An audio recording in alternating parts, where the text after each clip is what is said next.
আমি কয়েকটা জায়গায় আপনাদের দৃষ্টি নিবদ্ধ করতে এসেছি যে আইএমএ জাহেলিয়া যে যুগটাকে আমরা বলতাম এখন কিন্তু তার চেয়ে কোনো ভালো যুগে আমরা বসবাস করছি না।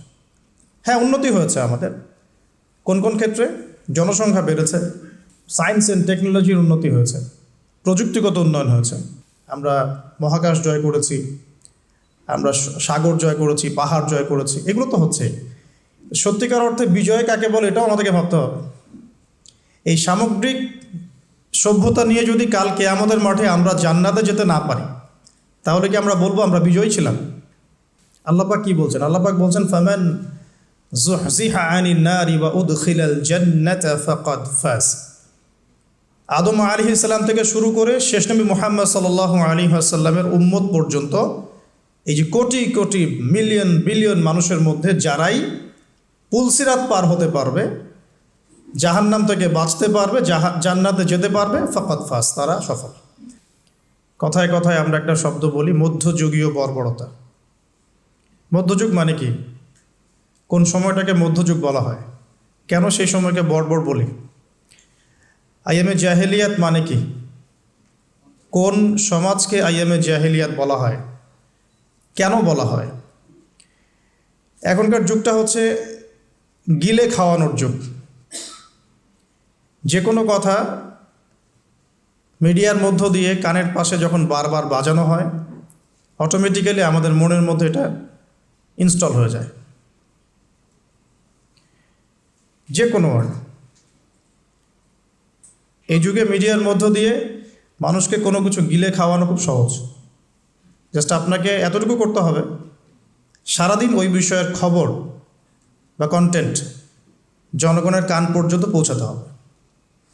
আস্তে আস্তে আস্তে আস্তে অটোমেটিক্যালি মানুষের মধ্যে এটা ইনস্টল হয়ে যাবে। এটা একটা সভ্যতার সংকট। মধ্যযুগ, বর্বরতা। আলোচনার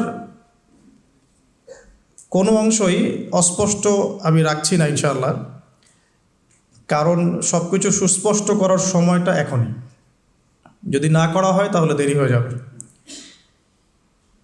তো প্রথম কথা আমরা একটু শিখে নেই যে মধ্যযুগ কেন বলি আইএমএ জাহিলিয়াতকে। প্রথম কারণ হচ্ছে ওই যুগে মানবতা বলে কিছু ছিল না। তাহলে এই যুগে কি আছে? অনেস্টলি আপনাকে জিজ্ঞাসা করছি, আপনি বলেন না আমাকে, এই যুগে কি মানবতা বলতে আসলেই কিছু বাকি আছে? বাকি যাদের মধ্যে আছে সেই সব মানুষগুলোকে তো আমরা এখন ব্যঙ্গ করছি। মানবতা কোথায় আছে? এই কিছু দাড়ি টুপি পাগড়ি জুব্বাওয়ালা মানুষের মধ্যেই। অন্য কোথায় মানবতা দেখাবেন আপনি? মানবতা ছিল না মধ্যযুগে ছিল না নারীর কোনো সম্মান। সত্যি সত্যি কি এখনকার সোকল্ড মডার্ন সিভিলাইজেশনের মধ্যে নারীর সম্মান আছে? এটা আপনি মিডিয়ার মধ্য দিয়ে আমাকে গেলাবেন, আমাকে গিলতে হবে?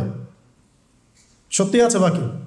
অনেস্টলি স্পিকিং, আমাদের মা বোন, আমাদের দিনী বোন থেকে শুরু করে সমাজের টপ টু বটম, একদম লেস থেকে শুরু করে টপ পর্যন্ত সবখানে কি নারীর সম্মান চমৎকারভাবে দেয়া হচ্ছে? সত্যি কি তাই? আমরা নিজেদের সাথে প্রতারণা করব না। আমরা কোরআন এবং হাদিসের সাথে তো প্রতারণা করছি দীর্ঘ সময় থেকে। অ্যাটলিস্ট বিবেকের কাছে আমরা প্রতারণা করব না, বিবেকের সাথে আমরা প্রতারণা করব না। সত্যিকার অর্থেই নারীর সেই সম্মান এখন নাই, ফুল স্টপ। 3 নম্বর, আইএমএ জাহিলিয়াত কেন বলি? বিকজ ওই যুগে ছিল সুদ, ইকোনমিক সেকশন ছিল রিবা দিয়ে পরিপূর্ণ। তো আপনি কি আমাকে এখন রিবা মুক্ত একটা ওয়ার্ল্ড দেখাতে পারছেন? রিবা বা ইন্টারেস্ট মুক্ত, দুর্নীতি মুক্ত, ইকোনমিক সেকশনে করাপশন মুক্ত, ঘুষ মুক্ত, চাঁদাবাজি মুক্ত একটা ইকোনমিক সিস্টেম কি আপনি আমাকে দিতে পারবেন? এই বিশ্বে কি আসলেই এরকম কোন ইকোনমিক সিস্টেম বাকি আছে? ইকোনমি সম্পর্কে আমাদের পড়াশোনা এতই নিম্ন লেভেলের, মানুষকে এখন বোঝাতে হয় যে গোল্ড দিনার অ্যান্ড সিলভার দিরহাম এটা ইসলামিক কারেন্সি। মানুষকে এটা বোঝাতে হয়। মানুষ আমাদের সমাজে তর্ক করে চাল দিয়ে ফেতরা দিবে না টাকা দিয়ে ফেতরা দিবে, এটা নিয়ে তর্ক হয়। পক্ষে বিপক্ষে তুলকালাম ঝগড়া হয়, কিন্তু তারা এটা রিয়েলাইজ করে না যে ইসলামিক কারেন্সি বলতে কী বোঝায়। কারেন্সির মধ্যেও সুদ আছে। পুরো ওয়ার্ল্ডের ব্যাংকিং সিস্টেমে সুদ আছে, হোক সেটা IMF বা ওয়ার্ল্ড ব্যাংক বা সেন্ট্রাল ব্যাংক বা এনজিওস, এভরি সিঙ্গেল সেকশন এখন সুদের আন্ডারে আছে। তাহলে আপনি কি আমাকে এই যুগটাকে খুব সভ্য যুগ বলবেন? কেন আইয়ামে জাহিলিয়াত বলা হয় সেটা আগে বলে নিচ্ছি। আইয়ামে জাহিলিয়াত কেন বলা হয়? বিকজ ওই যুগে ছিল জিনা আর ব্যভিচার আর মাদক আর জুয়া। তো আমরা এখন কোন জান্নাতি সমাজে আছি? এই যুগের মধ্যে কি জেনা নাই, ব্যভিচার নাই, ধর্ষণ, গুম খুন, সুদ ঘুষ, দুর্নীতি, করাপশন বা জুয়া, এগুলো কি এই যুগের মধ্যে নাই? আমরা তো বলি বিশ্বায়নের যুগ, তাহলে ওই সময়ে ওই পাপগুলো নিঃসন্দেহে একটা সংক্ষিপ্ত পরিসরে সীমাবদ্ধ ছিল। এখন এই পাপগুলোর গ্লোবালাইজেশন হয়েছে, দ্যাটস অল। তাহলে আমরা প্রথমে এতটুকু জানলাম যে কেন আমরা ওই সময়টাকে মধ্যযুগ বলি, বর্বর বলি, আইয়ামে জাহিলিয়াত কেন বলি। মোটা দাগে এগুলো ছিল সামাজিক এবং রাজনৈতিক সমস্যা, কিন্তু ধর্মীয় সমস্যা কী ছিল? শিরক।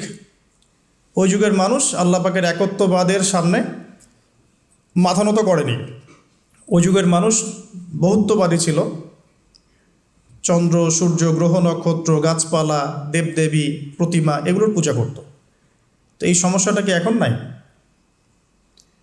আমরা নন মুসলিমদের কথা বলছি না, ইভেন মুসলিমদের মধ্যেও কি প্রবলেমসগুলো নাই? আচ্ছা, অনেক ইউনিভার্সিটিস আমাদের সমাজে আছে, স্কুল, কলেজ। শিরক আলাদা ডিপার্টমেন্ট কোথায় আছে? তাওহিদ এই ডিপার্টমেন্ট কোথায় আছে? একটা মজার কথা বলি, সেটা হলো আমরা যারা কোরআন হাদিস পড়ি, পড়াই, আলেম, তালেব ইলম, সবাই হাদিসটা জানি যে শেষ জামানার সবচেয়ে বড় ফিতনা হলো মাসিহুদ দাজ্জাল। পৃথিবীর কোনো ইউনিভার্সিটিতে দাজ্জালকে নিয়ে পড়ানো হয় না, অথচ এটা পৃথিবীর সবচেয়ে বড় ফিতনা হবে সামনে। তো আমি এখানে আপনাদের কনফিডেন্স ভাঙতে আসি নাই, মেরুদণ্ড ভাঙতে আসি নাই। আমি কয়েকটা জায়গায় আপনাদের দৃষ্টি নিবদ্ধ করতে এসেছি যে আইয়ামে জাহিলিয়াত যে যুগটাকে আমরা বলতাম, এখন কিন্তু তার চেয়ে কোনো ভালো যুগে আমরা বসবাস করছি না। হ্যাঁ, উন্নতি হয়েছে আমাদের কোন কোন ক্ষেত্রে। জনসংখ্যা বেড়েছে, আমাদের সায়েন্স অ্যান্ড টেকনোলজির উন্নতি হয়েছে, প্রযুক্তিগত উন্নয়ন হয়েছে। আগেকার রোড এখনকার রোড এক না, এখন আমরা ফ্লাই করি, আমরা এক্সপোর্ট ইম্পোর্ট করি, আমরা মহাকাশ জয় করেছি, আমরা সাগর জয় করেছি, পাহাড় জয় করেছি, এগুলো তো হচ্ছে। সত্যিকার অর্থে বিজয় কাকে বলে এটাও আমাদেরকে ভাবতে হবে। এই সামগ্রিক সভ্যতা নিয়ে যদি কালকে আমাদের মাঠে আমরা জান্নাতে যেতে না পারি, তাহলে কি আমরা বলবো আমরা বিজয়ী ছিলাম? আল্লাহ পাক কি বলছেন? আল্লাহ পাক বলছেন ফামান যুহজিহা আনিন নারি ওয়া উদখিলাল জান্নাতা ফাকাদ ফাজ।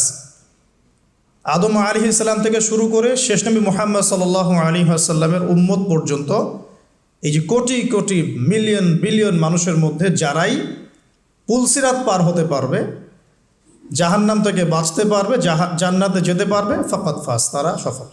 তা আমরা এখানে ডেফিনেশন অফ সাকসেসও পাচ্ছি। তাহলে আমরা এখন বলতে পারি না যে এই সভ্যতার উন্নয়ন দিয়ে আমরা জান্নাতে যেতে পারব, আদর্শগত উন্নয়ন দিয়ে আমরা জান্নাতে যেতে পারবো ইনশাআল্লাহ। তো এই আদর্শগত উন্নয়ন সাধন করার জন্যই আল্লাহ রাব্বুল আলামিন আইয়ামে জাহিলিয়াতের মতো যুগেও মুহাম্মদ সাল্লাল্লাহু আলাইহি ওয়াসাল্লামকে পাঠিয়েছেন। বলি সুবহানাল্লাহ। আল্লাহ পাকের একটা বড় দয়া যে আল্লাহ পাক চাচ্ছেন আমরা জান্নাতে যাই।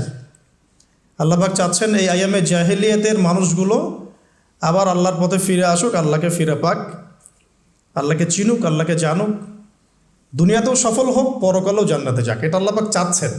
এই সিলসিলাতে আল্লাহ রাব্বুল আলামিন প্রায় 1,24,000 নবী রসুল পাঠিয়েছেন। আলহামদুলিল্লাহ, প্রায় 1,24,000। স্পেসিফিকলি আমি বলতে পারবো না, কারণ এই ফিগারটা এভাবে বলা যায় না, কিন্তু কিছু কিছু হাদিসের মধ্যে আছে 1,24,000 নবী রসুল পয়গম্বর আল্লাহ পাক পাঠিয়েছেন। কোরআনুল কারীমে আছে 25 জন নবীর নাম। আর আল্লাহ পাক বলেছেন আমি এমন অনেক নবী চলে গেছেন যাদের নাম তোমাকে জানাইনি, যাদের কথা আমি তোমাকে বলি নাই, হে নবী সাল্লাল্লাহু আলাইহি ওয়াসাল্লাম। তো এখন আমরা দেখব যে ওই যুগটাকে কি নবী সাল্লাল্লাহু আলাইহি ওয়াসাল্লাম পরিবর্তন করতে পেরেছিলেন কিনা। তার আগে একটু বুঝে নেই যে ওই সমস্যাগুলো আমাদের সমাজে এখন আছে কিনা।